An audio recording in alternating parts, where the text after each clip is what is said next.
Let's get some insight now on the Trump tax controversy, the rest of the campaign news, and where this race stands tonight. Karl Rove is a Republican strategist, former senior advisor to President George W. Bush. He joins us from Austin, Texas. And Joe Trippi is a veteran Democratic strategist, has, of course, worked on several presidential campaigns. He's in Richmond, Virginia. Okay, guys, let's first put up the average of polls that we look at, the most recent polls. We've got the Fox average, if you will, and it has Hillary Clinton up just slightly in the average of polls, and you can see it right there on the screen. And then if you put up the electoral map as we have it, these are states that, as of the average tonight of the polls in these various states, Hillary Clinton has 263 to Donald Trump's 171, 104 toss-ups. This is, as of tonight, it can shift, it can change. 270 is what you need to win the presidency. Karl, your thoughts on the state of the race right now? Well, it's been a bad week for Trump. He had a pretty good debate. The first 30 minutes, he did well. And then, since then, rather than talking about things that people care about, he's been focused on a former Miss Universe whose name came up in the debate. And for reasons that are beyond me, he's focused on her rather than the news that was available to him each and every day. Monday, the FBI came out and said 10.8% jump in murders over the last year. Tuesday, Director Comey is grilled over by Congress over his failure on the Clinton investigation. Wednesday, they announced 600 more troops going to Iraq, no status of forces agreement. Thursday, the GAO comes out and slams the administration over funding of Obamacare. And rather than talking about these kind of things, or on Friday, the release of the Bernie Sanders comments by Hillary Clinton, rather than talking about these, Donald Trump has been talking, tweeting, and shouting about a former Miss Universe. It's just beyond me. Okay, Joe, how does the tax story play? It depends on how. I don't know what they're doing. I agree with Karl that he had all this momentum, then he went into the debate. I thought was doing well at the beginning of it, and then just sort of unraveled, and he's been unraveling ever since. And even the handling of the tax stuff, they're not getting in front of anything. And it looked like at his rally where he started going after Hillary for the pneumonia stuff and that she wasn't loyal to Bill. I mean, he's not even addressing it. He's sort of, throwing things out that I think have to really worry a lot of the Republicans, particularly those running in these tight Senate races, having to defend this stuff. So right now it's all going against him at this moment. But let me ask you this, Joe. Do you think that you have a situation here where the Clinton team has to look at these numbers and say, this is not a guy that is running a traditional campaign. They're not, the numbers aren't moving a great deal, and this is still an anti-establishment, anti-elitist kind of atmosphere out there. Are they concerned that if they don't see the numbers move significantly in coming days, that they still have a fight on November 8th?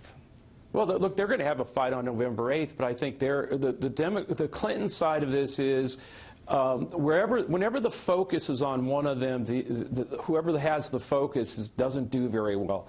It was that she wasn't doing very well in those weeks prior to the debate. Then all of a sudden the focus has gone back to Trump.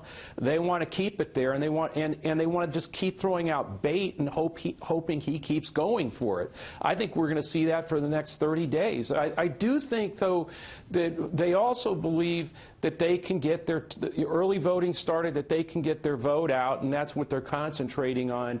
And the longer Trump sort of is reacting badly and sort of pushing off, I don't think they're that worried at all. He keeps bringing attention to him. They keep getting out their vote. That's sort of the plan right now, and I think it's working for them. In this environment, Karl, what is Mike Pence's mission come Tuesday for this debate?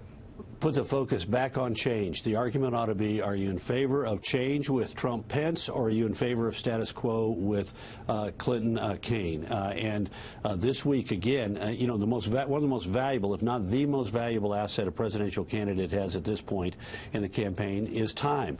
And we've chewed up here. We had 42 days, the morning after the convention, after the debates, between that day and the election day. And Donald Trump has used 4 or 5 or 6 of those days, depending on how you look at it, as being largely or only connected to Miss Universe. And he has got to push the change dynamic. And my suspicion is that on Tuesday night we're going to see two people on the stage whom both of them are going to come off well, but I think Pence is going to hit hard the dynamic of, do you like where the country's going? Are you in favor of the direction that it's headed? If not, come with us. If you are comfortable with the way things are, go with the status quo of Clinton-Kaine. Okay, I want you, both of you, to go back to the electoral map real quick and pick out one state that you think is important for either campaign, and we'll put up the average of polls in that state. Carl, you're first.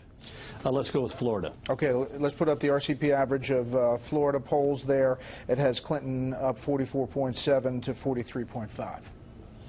This is critical because if Trump wins Florida, and I think he's got a good chance of winning it, then he can win the White House. If he loses Florida, in all likelihood, he's not going to win the contest because Democrats have taken 18 states and the District of Columbia, and all 6 of the last presidential elections, all 6, 242 electoral votes in those states. If he wins Florida, then that kicks him. Then he's got a good start. If she wins Florida, she's at 271. If she wins those 6 those states that they've carried the last 6 times. So he got to win Florida. It could put him on the path to the White House. If not, very difficult to see a path that gets him. Okay, Joe, your state?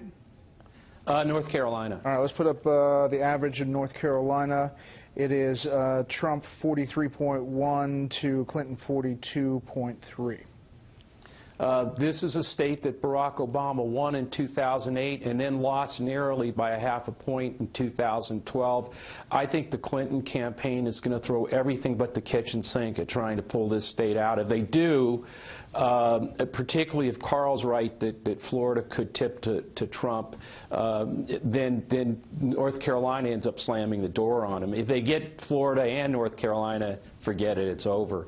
So I think they're going to throw everything at it, and I think getting out their vote, that's the concentration. They're going into that kind of an effort right now, and I still think Trump's and the GOP is woefully behind. It's better on the GOP. The Republican Party's gotten better, but the Trump campaign just doesn't have the apparatus in place, I don't think. All right, gentlemen, as always, thank you very much.